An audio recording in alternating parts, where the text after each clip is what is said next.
Which brings me to our closing keynote.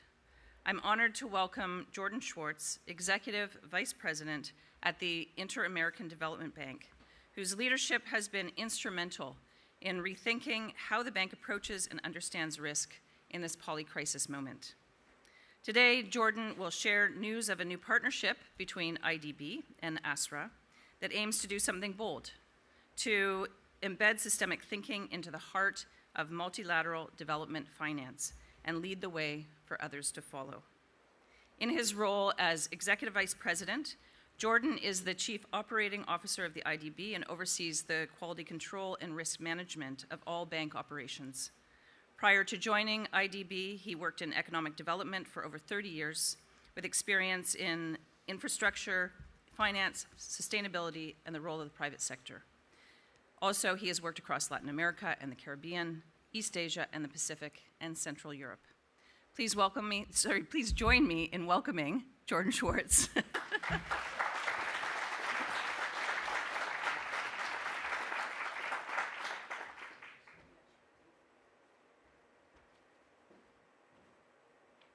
Good morning, colleagues.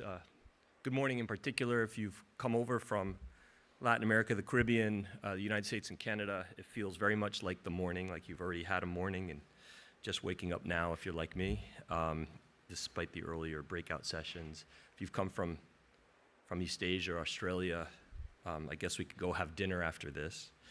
So good morning, and to our colleagues and friends who analyze risk and price risk and mitigate, manage risk, who concern themselves with the difference between risk and uncertainty, predictability and stochasticity, who get up every Monday morning, if you've been sleeping at all, and embrace the complexity of our world.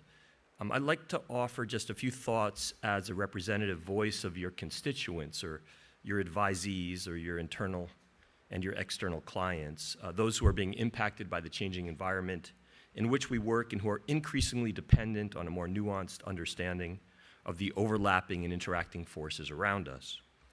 I think I'm a pretty prototypical representative of the concerned client, or this is the face of a worried client. Multilateral development banks are particularly sensitive to those multitude of forces because we were built as intermediators. We intermediate in capital markets to offer long-term finance to developing countries that otherwise couldn't access that kind of finance, and we intermediate in policy formation and global knowledge to bring best practices, technologies, and world experience to those emerging markets. If there is a growing level of exposure to volatility in financial markets or to natural events or other crises, we are expected to anticipate and cushion those fluctuations for the most vulnerable communities, even as we are subjected to those volatilities ourselves.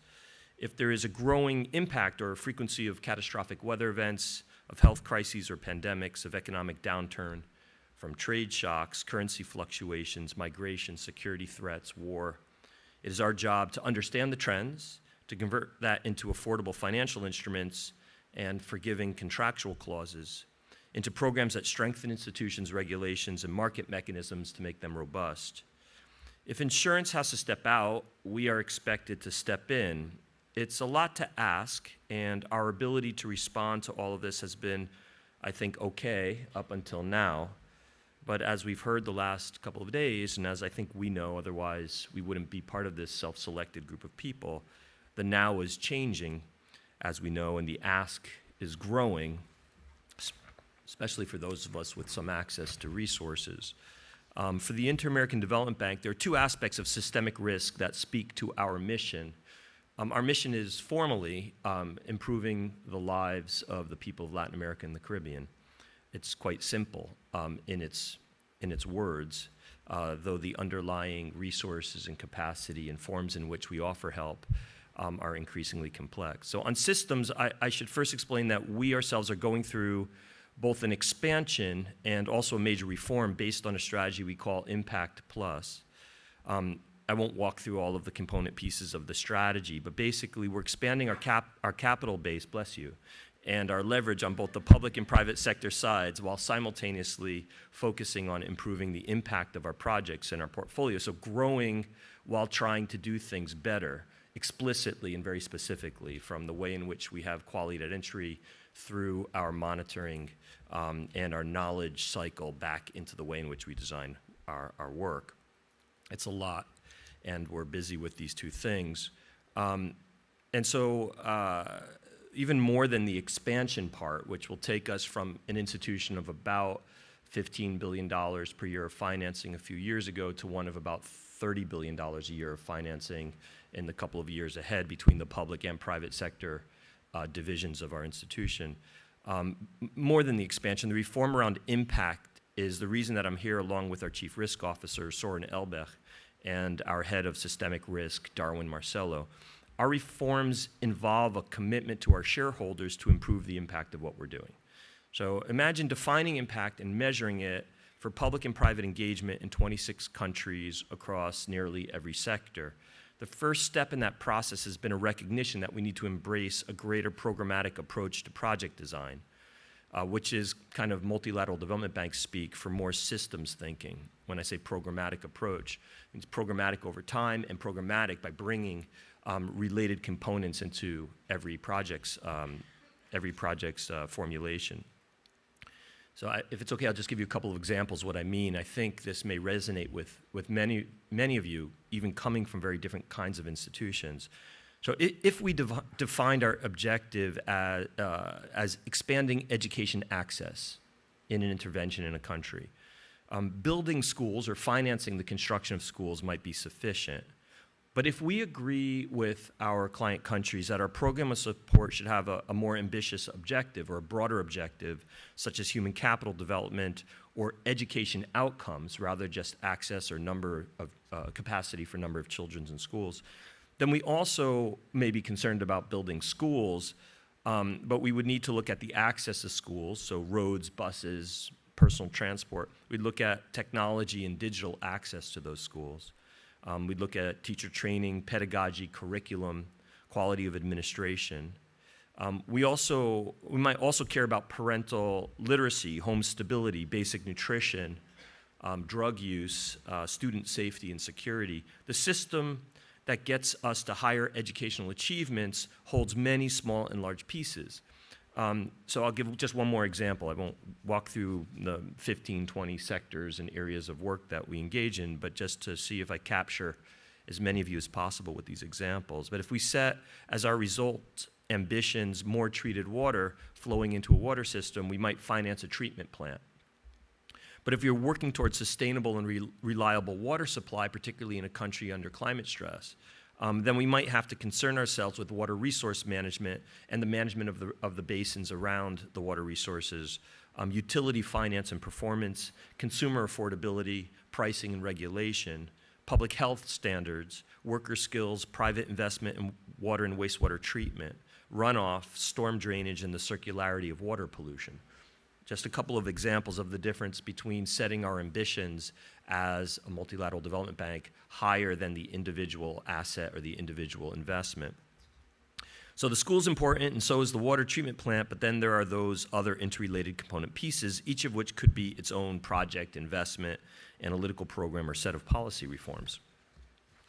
The pressure to establish very clear, measurable, and immediate lines of attribution has led our institutions to constrain the definition of our ambition. And we think this may not produce the development outcomes or impact that our countries need. So we sort of become, I don't want to say slaves, but we become constrained by our desire to demonstrate results in the most refined and acute and precise way. As our concerns get larger and more ambitious, conversely, even beyond the sectoral or spatial, poverty alleviation, growth, job creation, environmental resilience, greater social equity and stability, the systems expand and the number of nodes of interaction and those links or relationships among each component of the system, they grow exponentially. So the trick to building robust programs of support that can demonstrate real impact is finding the right size system. It's like a Venn diagram. And the ambition, I think, has to be big enough to result in a demonstrable improvement in people's lives. That was our mission, if you remember, or to protect the natural capital around us. But it can't be so grand as to escape our institution's capacity to plan, execute, attribute to some measure, and monitor results. So the word system is first relevant for understanding benefits and setting ambitions, not just for setting some sort of risk management structure. The other half of this ambitious reform is to figure out what risks we need to plan for so we can deliver the right resources to the right place and avoid the kinds of pitfalls that sink an investment, derail a sector's improvement, or affect our financial or operational reputation. I was just at a session that was putting that terminology into the bucket of resilience building, which I think is appropriate, not to confuse the use of resilience with environmental resilience, but to use it in terms of systems resilience. So the other, let's see, what goes into this risk list is at least in part revealed through trends in client demand, because we need this list of risks to understand, to give us some direction, guidance, and structure on where we should be building out our capacities and how we should be building out our models of interaction of these different events. Our institution only covers one vertical region of the world, but even across Latin America and the Caribbean, there are revealed preferences, that is, demand from our client countries that have forced us to scale up our work and diversify our financial instruments in a few key areas in recent years. So I'll just give you that mini list. We've built out considerably our resilience and disaster risk management capabilities and financing, our digital development, cybersecurity, and AI capacities, both internally and with our clients, citizen security and organized crime, public health and health crisis response, social protection systems, and migration, including economic integration and access to housing, jobs, and basic services. So those might be actually the lists when Ruth, in the beginning of the day, was it only yesterday, set out what some of these elements of these lists are. You can see the overlap, as I've heard from many of you over the last couple of days. Maybe they're self-evident, but some might be more specific to Latin America and the Caribbean. And some have just come from us from learning that we didn't have the systems in place when a crisis occurred, such as the pandemic and the focus on emergency response under health crises. So that's not a bad risk list, and it's built not from risk assessments, as I was saying, but purely from responding to the needs of our borrowing nations. We can bundle them into environmental and social, macro and fiscal, financial and geopolitical, but they're specific enough that we have operationalized them. Of course, the demand doesn't surface until we're usually in periods of stress or after major crises, so there's a time lag that takes us out of true financial and operational planning. If you think about it, the risk management groups of most financial institutions were built in the regulatory wake of the global financial crisis. It's a bit ironic, but it's also very human, if you will. Once we have our risk lists, we need to focus on two questions. One of those questions came up in the panels yesterday, which is why. That is, what will we do with this greater understanding of multi-risks? And the other question is what I think of as the relationship question. Anyone who has been in a good or frankly not so good relationship senses there are three people present in the relationship. There's you, there's that other person, and there's the relationship. And all three need to be tended to. We're discovering, bless you, we're discovering the same principle holds for risks. You can be in a certain southern cone country during a macro fiscal crisis, or you can be there during a prolonged drought. But if you are there when they happen at the same time, you see the lack of financial buffers and the currency volatility playing off of the sudden loss in tax revenue and price spikes transmitted through the loss of agriculture output. The level of recession, the currency speculation, the cost of debt servicing, even the nature of political and public policy debate is informed not by each individual risk, but by the relationship, by the interplay of those two crises in combination. I think that, for me, is what I'm learning from each of you during these incredible breakout sessions. This is where we need to focus. And same with flooding and storm surge and COVID in Caribbean islands, as we saw. Same with the cybersecurity attack on the central bank of one of our countries in the first weeks of a new government. So what are we doing about all of this? Well, first there was the consensus building around a new institutional strategy that I mentioned with the overarching objective to achieve more impact through higher quality operations. This meant by extension an increased need for a systemic approach to assessing both financial and non-financial risk. If not, those risks could hinder our ability to succeed with our mission. They could severely impact the value of our lending, our assets, and in turn, how much capital our institution has available to facilitate future lending. And it could significantly alter, accelerate, increase our borrowing members' demand for development finance and our ability to respond to crises that would make their communities more resilient. So last year we asked for, and we got approval from our board to implement a new enterprise risk management framework, and in turn to build a different risk culture. I think one of the things that happened is they didn't really know what we were talking about. So it sounded important and it sounded profound, and they kind of gave us the okay. I say that not to be glib, but because I think that's also something that relates to a point that was raised yesterday. It's really important, which is risk communication, something I never really thought of in that vernacular before. I think it's really important. And we run the risks, I think, particularly the kinds of people that self-select for the ASRA event, will always run the risks of sounding complex and smart by the nature of what we're discussing, and then either turning off the people that are listening to us, or in the case of our board, just kind of intimidating them into giving us resources. So just heads up, I think that's something that bringing what we're doing down to reality every time is going to require our conviction in the importance of communicating.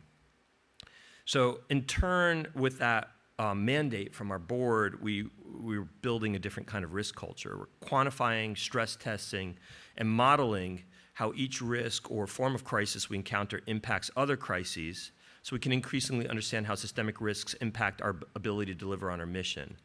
And those analytics, I think, will help us anticipate the financial stress on our balance sheets under different scenarios, likely spikes in demand for our capital and our technical support, and even more importantly, what we need to do to help countries address systemic risks. And this, in turn, translates into adjusting our lending instruments, as we have in recent years, away from, as an example, emergency response toward incentives for countries to build resilience, or different kinds of instruments that incentivize in those different ways.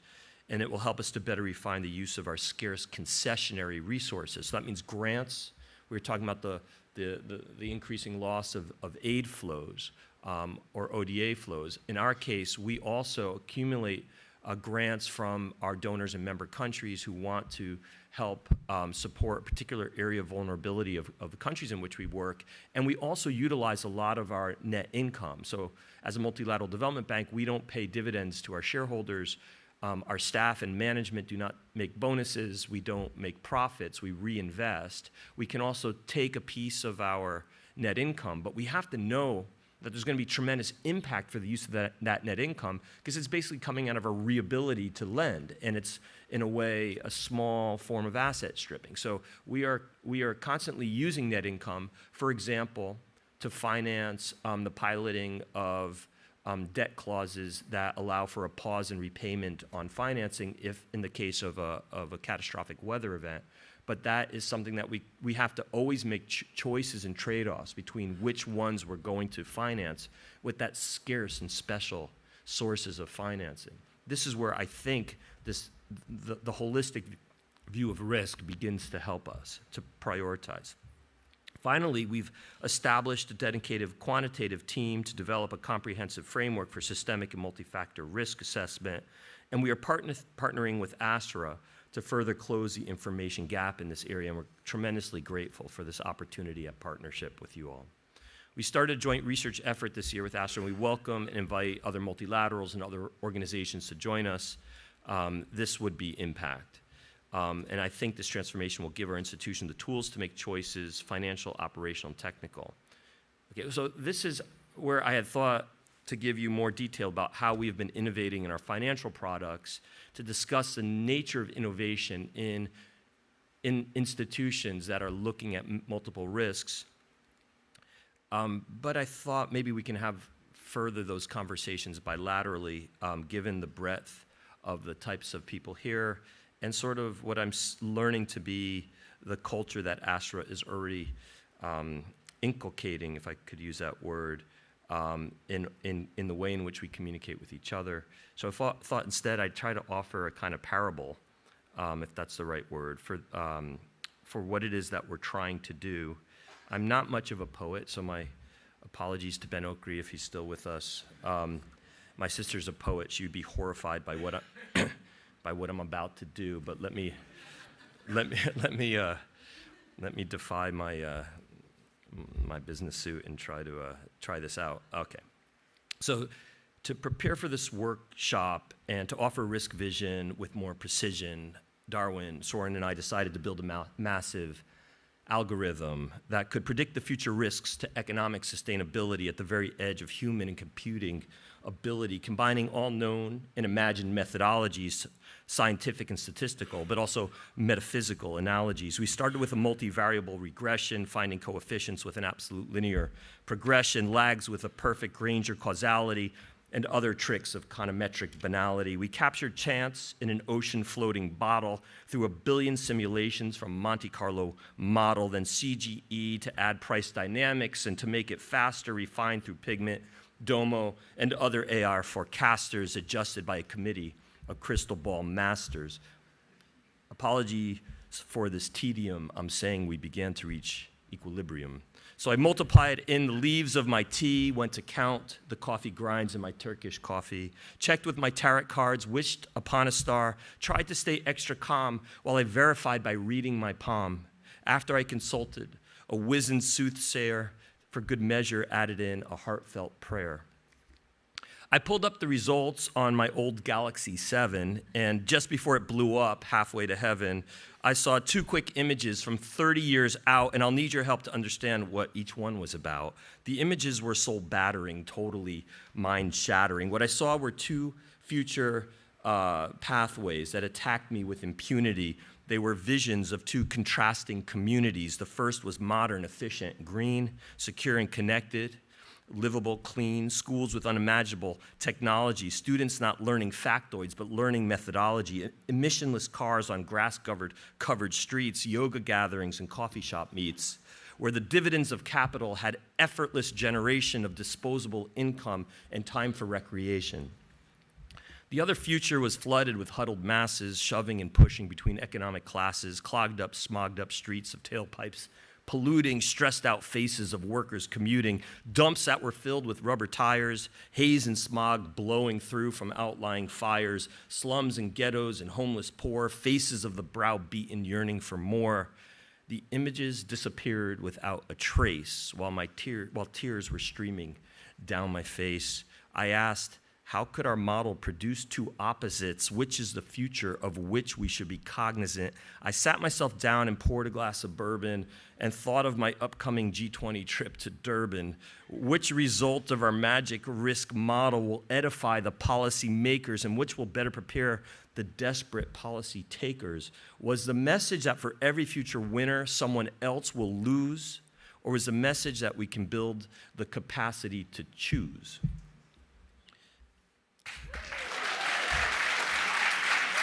All right.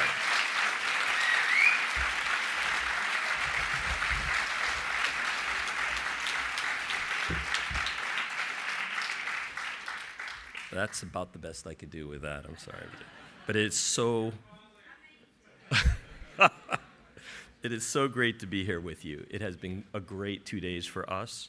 I hope there are many more days like this to come. Learning to build the tools to help us choose a better future.